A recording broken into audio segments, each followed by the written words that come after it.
नमस्ते। अध्यात्म ज्ञान मंदिर कालीझरण मु नूतन कुमार भई आपण मान स्वागत जनावछि। अध्यात्म ज्ञान मंदिर कालीझरण यह केवल एक मंदिर नुह। यही मंदिर रे पंचमुखी कार्यक्रम परिचालन करा जाय। यही मंदिर रो एक आध्यात्मिक पाठागार परिचालन करा जाउछि, जोथरे हमर हिंदू धर्मर समस्त धर्मशास्त्र रखा जाइछि, जहाको आमे पढ़ी आम धर्म एवं संस्कृति पर जानी परिबा। यही अध्यात्म ज्ञान मंदिर संध्या आलती परे परे भागवत पठन करा जाए, रामचरित मानस पठन करा जाए एवं सत्संग कार्यक्रम परिचालन करा जाए। प्रत्यह हरिनाम संकीर्तन परिचालना हुए एवं यही मंदिर तरफ दुर्लभ औषध वृक्ष मान जानिबा पई एक उद्भिद बाटिकार परिचालन करा जाउछि। अध्यात्म ज्ञान मंदिर रो मुख्य लक्ष्य जे यही अंचल रे आमर धर्म रो विषय वस्तु जेपरि श्रीमद् भगवद गीता, श्रीमद् भागवतम एवं रामायण विषय रे किपरि सत्संग माध्यम रे साधारण व्यक्ति विशेष जानी पारिबे सेथिपाई कार्यक्रम मान परिचालन करा जाउछि। तो ई संदर्भ रे श्रीमद् भगवद गीता को आमे किपरि सहज रे जानी पारिबा सेथिपाई छोट छोट अध्याय विशिष्ट एक कार्यक्रम आरंभ करा जाउछि, जेउथिरे आमे प्रत्येक अध्याय रो सारांश को जानिबा पई चेष्टा करिबा। श्रीमद् भगवद गीता होउछि भगवान परमेश्वर श्रीकृष्णकर मुख निसृत वाणी।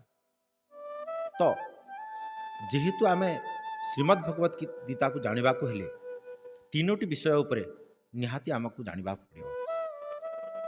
श्रीमद् भगवद गीता को जानिबा पई हेले परमेश्वर भगवान श्रीकृष्ण को भगवान रूप रे आमको विश्वास करबा को पड़िबो। जेहेतु एई परमेश्वर होउछंती भगवान, शास्त्र रे कहूछि ईश्वर परम कृष्णम सच्चिदानंद विग्रह अनादिर आदि गोविंद सर्व कारण कारण। तो आमको से परमेश्वर को भगवान रूप में स्वीकार करने को पड़ो एवं आमे निजको एक भक्त रूप में स्वीकार करवा, तेबे जाए आम श्रीमद् भगवद गीता को जानीपर। तत्सहित यही श्रीमद् भगवद गीता को जानवा को हेले आमको भक्ति मार्ग रे जाई परमेश्वर परम कल्याण रू यही श्रीमद् भगवद गीता को जानीपर। जेहेतु श्रीमद् भगवद गीता परमेश्वर भगवान मुख निसृत वाणी आउ सेथिपई कहाउछि जे सर्वोपनिषद गावो दुग्धा गोपाल नंदन पार्थर वत्स सुधीर भोक्ता दुग्धम गीतामृतम मह।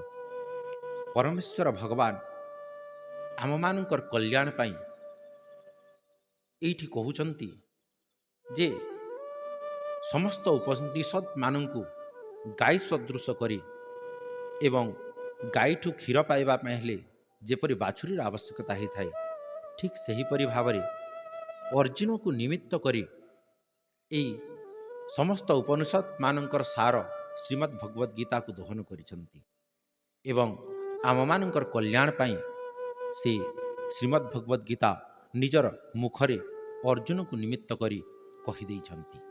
तो सेई परम शास्त्र को आमे किपरि सहज रे बुझी पारिबा सेतिपाई आमको भक्त रूप में स्वीकार करी भक्ति मार्ग रे जाई परमेश्वरंकर एई अमृत वाणी सुनिबा पई चेष्टा करिबा।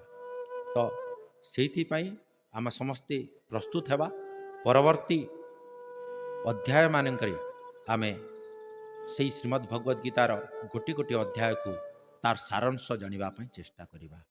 धन्यवाद। हरे कृष्ण।